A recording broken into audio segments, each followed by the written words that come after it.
በጥቅምት 1900 የተነሳውን የጦር ኃይል ታሪካችንን ይዘን በዱላ ቅብብል ዛሬ ላይ ደርሰናል።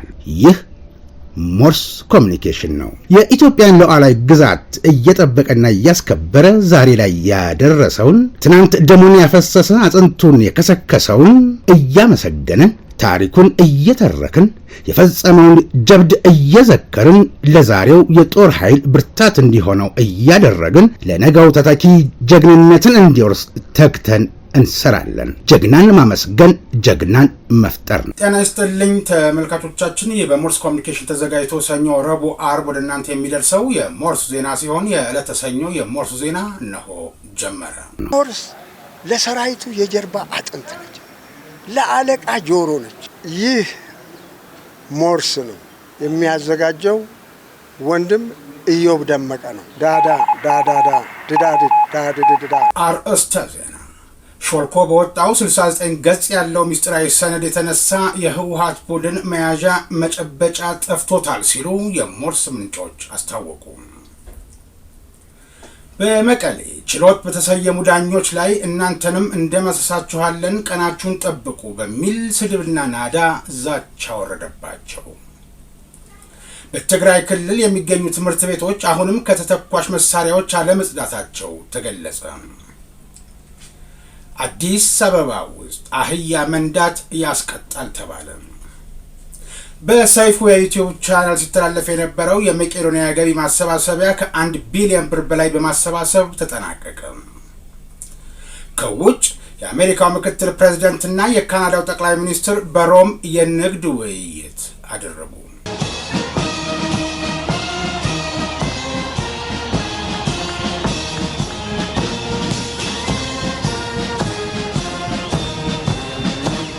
የተወደዳችሁ ቤተሰቦቻችን ኢዮብ ደመቀስ ከዜናው ፍጻሜ ድረስ አብሬያችሁ ቆያለሁ። ወደ ቀዳሚው ዜና አልፋለሁ። የውጭ ሀገር ባንኮች ከሚቀጥለው ዓመት አጋማሽ ላይ ወደ ኢትዮጵያ ሊገቡ ነው። የውጭ ባንኮችን ስራ ለማስጀመር በተያዘው እቅድ መሰረት የመጀመሪያዎቹ የውጭ ሀገር ባንኮች በ2025 መጨረሻ ወይም በመጪው በጀት ዓመት አጋማሽ ወደ ስራ እንደሚገቡና ለዚህም አስፈላጊ የሆኑ ዝግጅቶች መደረጋቸውን የኢትዮጵያ ብሔራዊ ባንክ ገዢ አቶ ማሞ ምህረቱ ገልጸዋል። በቀጣይ ዓመት የውጭ ባንኮች ወደ ኢትዮጵያ መግባት እውን ቢሆንም የትኞቹ የውጭ ባንኮች ሊገቡ እንደሚችሉ ግን የብሔራዊ ባንክ ገዢው ያሉት ነገር የለም። የውጭ ባንኮች እንዳይገቡ እንቅፋት ይሆናቸዋል ተብለው ይጠቀሱ የነበሩ አንዳንድ መመሪያዎች የውጭ ባንኮች ይገባሉ ተብሎ ከተጠቀሰው ጊዜ ቀደም ብሎ የሚስተካከሉ መሆኑን ተነግሯል። የውጭ ባንኮች ቢገቡ አይቀበላቸውም ተብለው ሲጠቀሱ ከነበሩ መመሪያዎች መካከል በአሁኑ ወቅት ባንኮች በአስገዳጅነት እንዲገዙ የሚገደዱት ቦንዶችና የ18 በመቶ የብድር ገደብ ጣሪያ ይገኙባቸዋል። የኢትዮጵያ ብሔራዊ ባንክ ገዢ እነዚህ መመሪያዎች እንደሚሻሩና ለዚህም ቀነ ገደብ መቀመጡን ይፋ ተደርጓል ሲል የዘገበው ሪፖርተር ነው።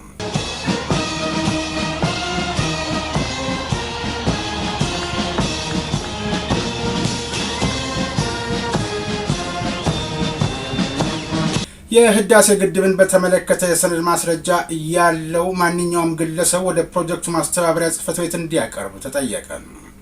የህዳሴ ግድብን የተመለከተ የምስል፣ የጽሑፍ፣ የቪዲዮና መሰል ሰነዶች ያለው ማንኛውም ግለሰብ ወደ ግድቡ ማስተባበሪያ ጽሕፈት ቤት የፐብሊክ ዲፕሎማሲ የህዝብ ግንኙነት ኮሚኒኬሽን ቢሮ እንዲያቀርብ ተጠይቋል። የሰነድ ማስረጃዎቹ የተፈለጉት የግድቡን ሂደትና ታሪካዊ ሁነቶችን የሚያሳዩ ማስረጃዎች ለእይታ ለሚቀርቡበት ሙዚየም እንዲያገለግሉ ነው። እንደ ግብጽ ያሉ ሀገራት በህዳሴው ግድብ ላይ የሚያሰራጩትን የሐሰት መረጃ ለመከላከል እንዲህ አይነት ማስረጃ ላይ የተመሰረተ ዶክመንት መሰብሰብ አስፈላጊ መሆኑ ተገልጿል። ህዳሴው ግድብ በጠላት ፕሮፓጋንዳ የማይቀለበስበት ደረጃ ላይ ደርሷል። በግድቡም ሙሌት ከ98% በላይ መድረሱን በፕሮጀክቱ የማስተባበሪያ ጽሕፈት ቤት የፐብሊክ ዲፕሎማሲ የህዝብ ግንኙነት ኮሚኒኬሽን ኃላፊ አቶ ሰለሞን ዳንኤል ለአሃዱ ነግረውታል።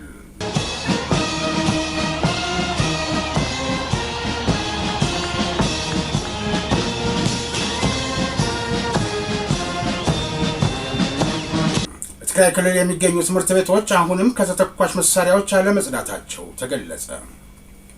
በትግራይ ክልል ለ2 ዓመታት የተካሄደው ጦርነት በፕሪቶሪያ ስምምነት ከተቋጨ በኋላ ክልሉንና አካባቢውን ወደ ሰላማዊ እንቅስቃሴ ለመመለስ ጥረት ቢደረግም በአንዳንድ አካባቢዎች ላይ የሚገኙ ተተኳሾች ሙሉ ለሙሉ አለመጽዳታቸውን ነዋሪዎች ተናግረዋል።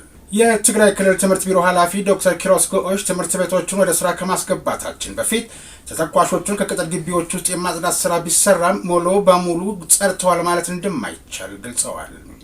በአሁን ሰዓት በክልሉ 416 ትምህርት ቤቶች መደበኛ የመማር ማስተማር ስራቸውን እንዳልጀመሩም ኃላፊው አንስተዋል። ተተኳሾቹ አለመጽዳታቸው የታየው ስራ የጀመረው ትምህርት ቤቶች ላይ ነው ያሉት ኃላፊው ስራ ያልጀመረው ትምህርት ቤቶች በምን ሁኔታ ላይ እንዳሉ እንደማይታወቅ ተናግረዋል።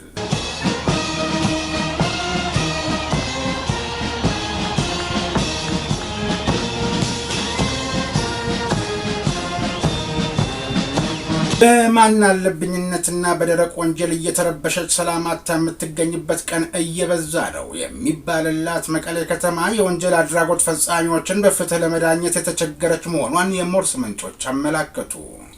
ምንጮች እንደሚሉት አሁን የፍትህ አካሉ ዛቻ እየደረሰበት የሚታይበት ደረጃ ላይ መደረሱን ነው ያነሱት። ማሳያው ይላሉ ምንጮች፣ ማሳያው ከ2 ዓመት በፊት በግፍ ከተገደሉት ሴቶች አንዷ እንስት ዘውዱ ሀፍቱ ትባላለች። የሟቿ ጉዳይ በፖሊስ ተጣርቶ መዝገቡ ወደ ፍርድ ደርሶ ለ2 ዓመት ያህል ውሳኔ ሳያገኝ በይዋሊደር ረጅም ጊዜ መውሰዱ የተበዳዩዋ ቤተሰብና ፍትህ ፈላጊዎች ሁሉ መነጋገሪያ ሆኖ ቆይቷል። ይህ በእንዲህ እንዳለ የመቀሌ ማዕከላዊ ፍርድ ቤት ግንቦት 8 ቀን 2017 ዓ.ም ከሰዓት በፊት የመጨረሻውን ውሳኔ ለመስጠት ችሎት ተሰይሞ በግድያ ወንጀሉ በተጠረጠሩት ላይ የመጨረሻ ያለውን የጥፋተኝነት ቅጣት ውሳኔ ሰጠ። ይህን ተከትሎ ችሎቱ የሚከናወንበት አዳራሽ የነበሩት ብዛት ያላቸው የተጠርጣሪ ወገኖች ጠረጴዛ በመደብደብና የተለያዩ ድምጾችን በማሰማት ረብሻ ተነስቶ ዳኞቹን እናንተንም እንደመሰሳችኋለን፣ ቀናችሁን ጠብቁ የሚሉ የስድብ ናዳና ዛቻ ወርደውባቸዋል። በችሎቱ አዳራሽ በቂ የሆነ ስርዓት አስከባሪ ፖሊስ ባለመኖሩና ዳኞቹ ሁኔታው ከአቅማቸው በላይና አስፈሪ በመሆኑ ምክንያት ውሳኔውን ሳይቋጩ ለግንቦት 18 ቀን 2017 ዓ.ም ተለዋጭ ቀጠሮ ሰጥተዋል። ጠበቃ ሚካኤል ፍስሐ የተባሉ የሟች ጠበቃ በፍርሃት ስራዬን አላቋርጥም፣ የተበዳይንም ባለማበስ ነገም ዛሬም እሰራለሁ ሲሉ በማህበራዊ ሚዲያ የትስስር ገጻቸው ላይ ሀሳባቸውን አስፍረዋል። በርካቶች በማህበራዊ ሚዲያ ላይ የህግ ልዕልና እንዲከበር አገልግሎት በሚሰጠው ፍርድ ቤት ዳኞች ላይ የተፈጸመ ድፍረት በምሬትና በቁጣ ሲያወግዙ ተስተውሏል።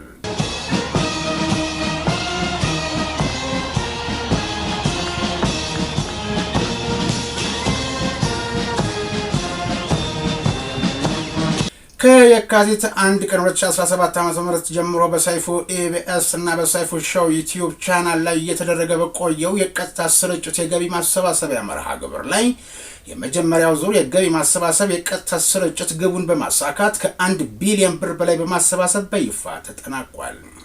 መቄዶንያ የአረጋውያንና የአእምሮ ህሙማን መርጃ ማዕከል በአዲስ አበባ እያስገነባ ለሚገኘው የአረጋውያን መኖሪያና ዘመናዊ ሆስፒታል አጠቃላይ የፊኒሽንግ ስራውን ለማጠናቀቅ 5 ቢሊዮን ብር እንደሚያስፈልገው በመግለጽ ከየካቲት 1 ቀን 2017 ዓ.ም ጀምሮ የመጀመሪያ ዙር የገቢ ማሰባሰቢያ ዝግጅት 1 ቢሊዮን ብር ለማሰባሰብ እቅድ በመያዝ በሰይፉ ኦን ኢቢኤስ እና በሰይፉ ሾው ዩቲዩብ ቻናል ላይ በመጀመር ላለፉት 3 ወራት በቆየው ገቢ ማሰባሰብ መርሃ ግብር ላይ የታሰበውን እቅድ በማሳካት አጠቃላይ በገንዘብና በአይነት ከ1 ቢሊዮን ብር በላይ በማሰባሰብ በሰይፉ ዩቲዩብ ቻናል የተደረገው የመጀመሪያው ዙር የገቢ ማሰባሰብ ግንቦት 1 ቀን 2017 ዓ.ም በይፋ ተጠናቋል። ይህ የገቢ ማሰባሰብ ፕሮግራም የተካሄደበት ሰይፉ ኦን ኢቢኤስ እና ሰይፉ ሾው የዩቲዩብ ቻናል በቀጥታ ስርጭትና በማስታወቂያ ገቢ በመዝጊያ ስነ ስርዓት ላይ የተገኙት የመቄዶንያ አረጋውያንና የአእምሮ ህሙማን መርጃ ማዕከል መስራች ቢኒያም በለጠ ላለፉት 3 ወራት ሲደረግ በቆየው ዝግጅት ላይ የተሳተፉትን በሙሉ በማመስገን ለዚህ ዝግጅት ዋናውን ሚና ኃላፊነት በመውሰድ የ1 ቢሊዮን ብር ግብ እንዲሳካ ላደረገው ለሰይፉ ፋንታሁን ምስጋና በማቅረብ የምስጋና የምስክር ወረቀት አበርክተውለታል። እንዲሁም በመቄዶንያ በሚገኙ ተረጂዎች በእጅ ጥበብ የተሰራ ጋቢ ለሰይፉ ፋንታሁንና ለአርቲስት ይገረም ደጀኔ ያለበሱ ሲሆን በአረጋውያኑ ምርቃት በመታጀብም በሰይፉ ፋንታሁን ምስል የተቀረጸ ምስለ ቅርጽ በስጦታ አበርክተዋል። በዚህ በሰይፉ ኢቢኤስ እና ሰይፉ ሾው ዩቲዩብ ቻናል በቀጥታ ስርጭት ላለፉት 3 ወራት በዘለቀው ለተመልካቾች የደረሰው የገቢ ማሰባሰቢያ መርሃ ግብር ከተለያዩ የሃይማኖት ተቋማት የመጡ መምህራን፣ የኪነ ጥበብ ሰዎች፣ የተለያዩ የመንግስትና የግል ተቋማት፣ ባንኮችና የሚዲያ ባለሙያዎች መድረኩን በማድመቅ ልግስና በመስጠትና ለጋሾችን በማበረታታት አብረው ቆይተዋል። አሁንም በመቄዶንያ ዩቲዩብ ቻናል የቀጥታ ስርጭት የገቢ ማሰባሰቢያው የቀጠለ ሲሆን ላለፉት 3 ወራት አብራችሁን ስለነበራችሁ ብርታትና ልግስናችሁ ላልተለየን እናመሰግናለን ብለዋል።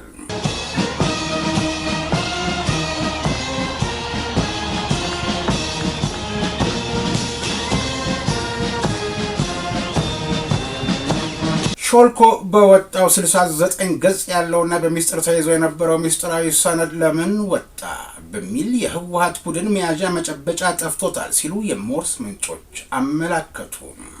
የጊዜ አስተዳደሩ ፕሬዝዳንት በመሆናቸው ብቻ ያወቁትን ሚስጥር እስከ መጨረሻ መጠበቅ ሲገባቸው ለርካሽ ገበያ አቅርበዋል ሲል የትግራይ ጊዜ አስተዳደር ፕሬዝዳንት ጽሕፈት ቤት መግለጫ አውጥቷል። ጥቂት ወንጀለኞችን ለማዳን ሲባል በህዝብ ስም መነገድ ይቁም ያሉት የምስራቅ አፍሪካ ጉዳዮች አማካሪ ሚኒስትር አቶ ጌታቸው ረዳ በቅርቡ ፋና ቴሌቪዥን ላይ ቀርበው የተናገሯቸውን ንግግሮች አስመልክቶ የተቃውሞ መግለጫ አውጥቷል። የፕሬዝዳንቱ ጽሕፈት ቤት የህግ ልዕልና ለማረጋገጥ ያለመ ሳይሆን የህዝቡን የትግል ታሪክና ቀጣይነት የሚያጎድፍና የሚያጨልም በቂም በቀል እየታጨቀ ነው ሲል የፕሬዝዳንት ጽሕፈት ቤት መናገሩ የተባለውን ጉዳይ ለመከላከልና ለማስተባበል ይጠቅማል ተብሎ የወጣ መግለጫ ቢሆንም ይበልጥ የከፋ ትዝብት ላይ እንደጣለው ለማወቅ ተችሏል። በስልጣን ቆይታቸው የታዩት ውድቀቶች ሙሉ በሙሉ ወደ ሌላ አካል ሲያላክኩና ከሳሽ ሲሆኑ ሰንብተዋል ያለው ጽሕፈት ቤቱ ይህ ወደ ሚዲያ ፕሮፓጋንዳ የወረደ ኃላፊነት የጎደለው ተግባር ነው ብሏል። የጽሕፈት ቤቱ መግለጫ አቶ ጌታቸው ህገወጥ የሰዎች ዝውውርን አስመልክቶ በብዙ ጥረት ተጠንቶ በደጃቸው የገባን ኮፒ ያልተደረገ ሰነድ በወቅቱ ተጠያቂነትን ሳያረጋግጡ ቀርተው አሁን በማህበራዊ ሚዲያ እንዲሰራጭ አድርገዋል ሲል ይከሳል። ይህ ኃላፊነት የጎደለው ተግባር ሊያጠቋቸው የፈለጓቸውን ግለሰቦች ላይ ብቻ ያነጣጠረ ሳይሆን ፍትህና ተጠያቂነት እንዲረጋገጥ የሚደረገው እንቅስቃሴን የሚጎዳ በጥናቱ ተሳትፎ የነበራቸውን አካላትና ቤተሰቦቻቸውን ጭምር ለአደጋ የሚያጋልጥ የነውር ነው ሲል በምሬት ወቅሷል። የነውር በማለት ስለ ሰነዱ ይፋ መሆን ከማውገዝ ባለፈ ስለተሰራው ከሰውነት ተራ የወጣ ጉዳይን ግን አስመልክቶ ያለው ነገር የለም። የጊዜ አስተዳደሩ ፕሬዝዳንት በሆናቸው ብቻ ያወቁትን ሚስጥር እንደ አንድ የህዝብ ብሔራዊ ጉዳይ እስከ መጨረሻ መጠበቅ ሲገባቸው ለርካሽ ገበያ ማቅረባቸው ማንነታቸውን ያሳየ ተግባር ነው ሲል አቶ ጌታቸው ረዳን ወርፏቸዋል። ለርካሽ ገበያ የቀረበ ነው በማለት የሰነዱን ዋጋ ከተፈጸመው የህዝብና የሀገር ሀብትና ንብረት እንዲሁም በህገ ወጥ ዝውውር የተገኘውን የግል ጥቅም ለምን አደባባይ ወጣ በማለት ቢያወግዝም የፕሬዝዳንቱ ጽሕፈት ቤት መግለጫን ተከትለው ወዲያውኑ ምላሽ የሰጡት አቶ ጌታቸው የተጠናው ጥናትን ተንተርሶ ወደ እርምጃ እንደማይ ገባ ስላወቅኩኝ ወደሚመለከተው የበላይ አካል መረጃውን ልኬዋለሁ ብለዋል። ሚኒስትሩ በጥናት ሰነዱ መሰረት ህጋዊ እርምጃ ሊወሰድባቸው ከሚገባ ተጠያቂዎች አንዳንዶቹ ከአገር ወጥተዋል ሲሉ ገልጸዋል። ሰው መሸጥ ለትግራይ ህዝብ የማይመጥን ወንጀል ነው የሚል አገላለጽ በፕሬዝዳንቱ ጽሕፈት ቤት በወጣው መግለጫ ላይ የለም ያሉት አቶ ጌታቸው ሰነዱ ግለሰቦችን ከማጥቃት ባለፈ የህግ ልዕልና እንዲረጋገጥ ያለመ ነው ሲሉ አብራርተዋል። አቶ ጌታቸው በጥናት ሰነዱ የተቀመጠው ሀቅ ነው፣ ጥቂት ወንጀለኞችን ለማዳን ሲባል በህዝብ ስም መነገድ ይቁም ብለዋል። ከሰሞኑ አንድ ሚስጥራዊ ሰነድ ሾልኮ ወጥቶ ከፍተኛ መነጋገሪያ ሆኗል። በማህበራዊ ሚዲያዎችን በርካቶች እየተቀባበሉት ይገኛሉ።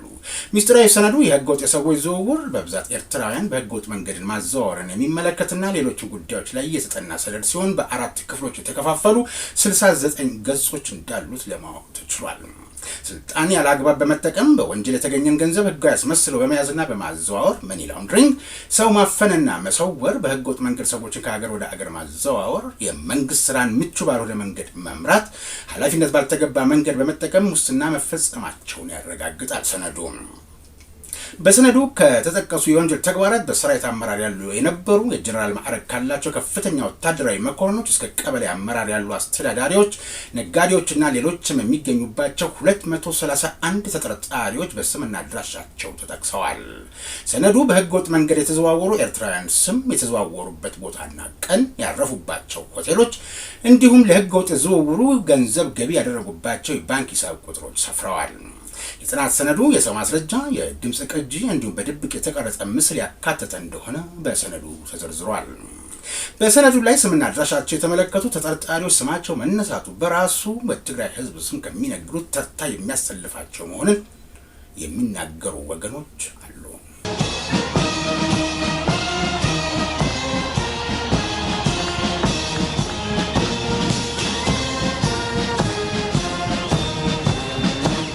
የጭነት አገልግሎት የምትሰጠው አህያ በአዲስ አበባ ምንም አይነት እንቅስቃሴ አታደርግም ተባለ።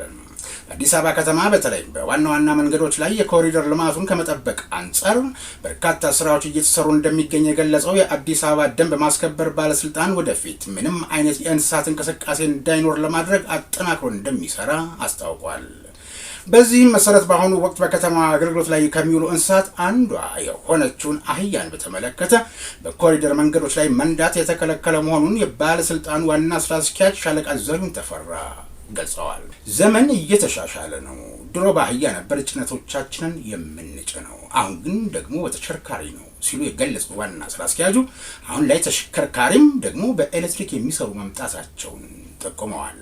ስለዚህም ከተማ ከቴክኖሎጂ ጋር የተቀናጀ አሰራር እንጂ ወደ ኋላ ተመልሶ የቀሩ የትራንስፖርት አማራጮችን የሚጠቀምበት ሁኔታ እንደሌለ አጽንኦት ሰጥተዋል። በመሆኑም በተለይም የኮሪደር ልማቱን አጠቃቀም ተከትሎ ለማህበረሰብ በርካታ የግንዛቤ ማስጨበጫ ስራ መሰራቱን ገልጸው አውቆ የሚያጠፋ ካለ ግን የህግ ማስከበር ስራ እንደሚሰራ ተናግረዋል። በዚህ ሂደት ውስጥም የቅጣት ደረጃዎችን መሰረት አድርጎ የሚወሰዱ እርምጃዎች መኖራቸውን አነስተው የሚጣለው ቅጣት ግን አቅምን ያገናዘበ ነው ብለዋል። ስራ አስኪያጁ ይህንን ይበሉ እንጂ በሂደቱ የሚቀጣው ሰው የሚከፍለው የገንዘብ መጠን ይህንን ያህል ነው ከማለት ተቆጥበዋል።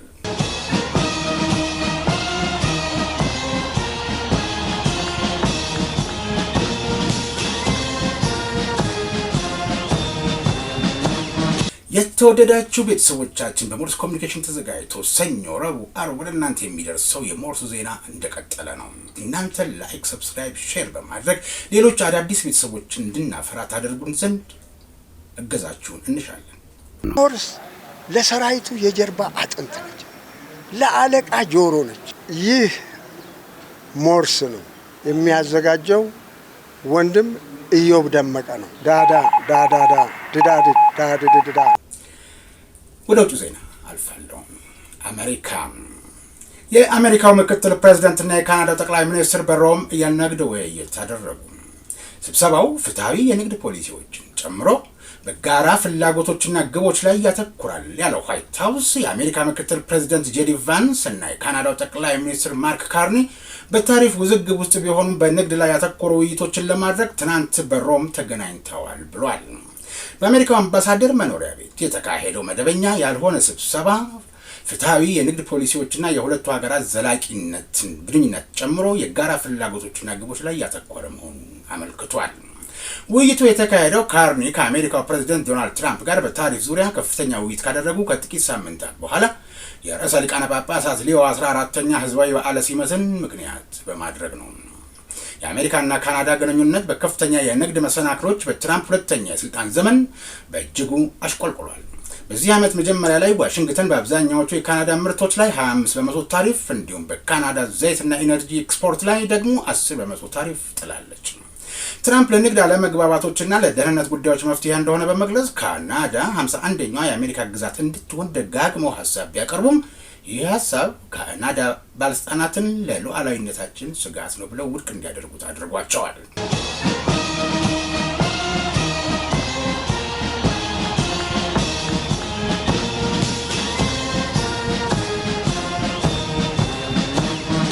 የተወደዳችሁ የሞርስ ኮሚኒኬሽን ቤተሰቦች ላይክ፣ ሰብስክራይብ፣ ሼር በማድረግ ሌሎች ቤተሰቦች እንድናፈራ ስላደረጋችሁ ከልብ እናመሰግናለን።